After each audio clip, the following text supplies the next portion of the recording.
So last night I was trying to have some fun on some quick match, just relaxing, and I ran into, one of those meta players where, they try to block break you, especially with Sean O'Malley.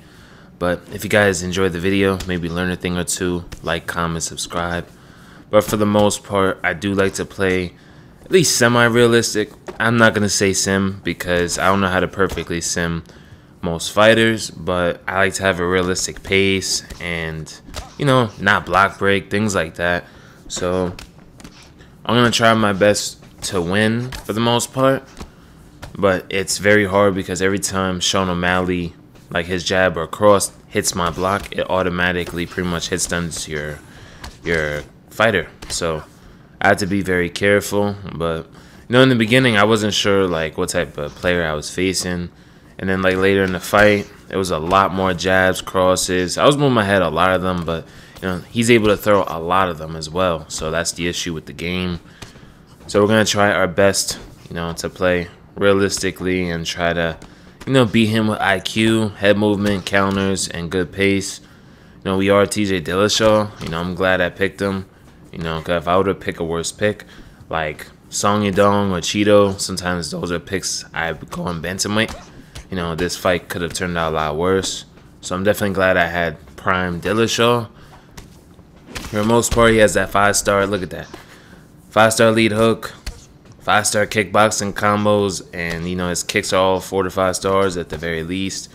I know the head kick is 5 stars because I believe he knocked out Cody Garbrandt with it or finished him with it, like TKO. But for the most part, I'm just trying to take my time. I've cut him and I've rocked him, so I'm going to do enough for him to not overwhelm my block and counter him as much as I can to the body. But I'm not going to go overboard because, we're in control of the round.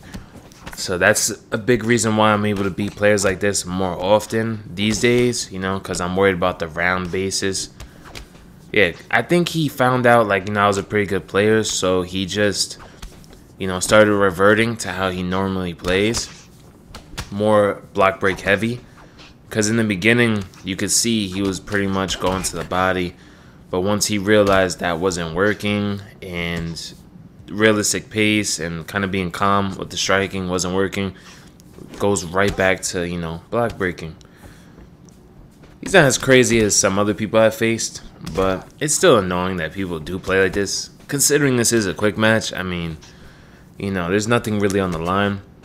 He broke our nose, but I'm pretty sure I'm landing a little bit more than him. And I also got the rock. But we're also winning the stamina battle for the most part. So I'm just taking my time. It's all about mentality because this is a 5-rounder. So, I'm not trying to get down to his level where we're just throwing big combos at each other and see who knocks out who first. That's not the way I like to play the game at all. But I'm pretty sure that round could have went either way because I think he threw a lot more than me. So possibly he landed more. But like I said, it's a 5-rounder. We already got the stamina lead. See, we land a nice combo while he threw a kick in the pocket. Just trying to make him miss. We end up cutting him right there. Or actually reopening the cut from round 1.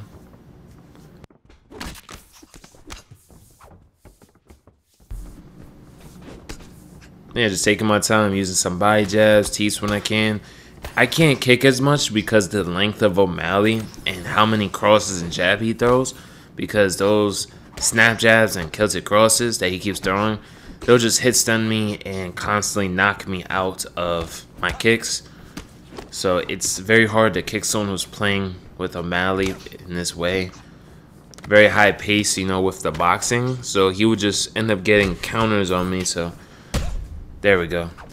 We bait him in, and, we walk him right into a front kick. He was trying to pressure us moving forward with strikes, and we met him with a front kick up the middle. So, we already rocked him this round. That's going to put us in pretty good control. Just trying to focus on him whiffing. In past videos or even just a few months ago, I would try to spam head movement counters because they're throwing so much. Not necessarily spam them, but I would force them too much. So, now I just worry about, look at that. Nice duck counter right there. We end up dropping him. And now we just got a really good flow. But for the most part, you can beat these guys realistically, you know. You don't have to go down to their level, block break, and do all that. Sure, you're going to lose to some block breakers from time to time. It happens to me too, you know. I'm not invincible by any means. You know, I still lose to people who do play like this with meta picks. But trying to get down to the body as much as I can, punish that stamina. Yeah, we're just trying to make sure he's whiffing everything. Like, look how many jabs. He's just trying to really get through the block. We almost get knocked out right there. It's very frustrating because, you know, I've worked his body. I've taken almost half of his stamina. And it's just like, I feel like I'm not getting rewarded for doing the right things. Look at that, another front kick.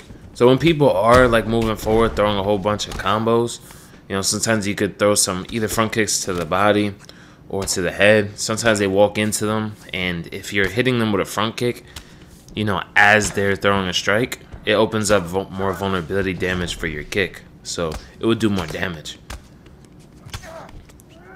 Just hitting the face on here, just making sure his head health doesn't fully recover. You know, there's like about 15 seconds left, so we're gonna throw us a ground and pound TJ Dillashaw, and we get the finish. You know, nothing against this guy. You know, people play how they want to play, but for the most part, it's annoying. Hope you guys enjoyed the video. Stay tuned for more.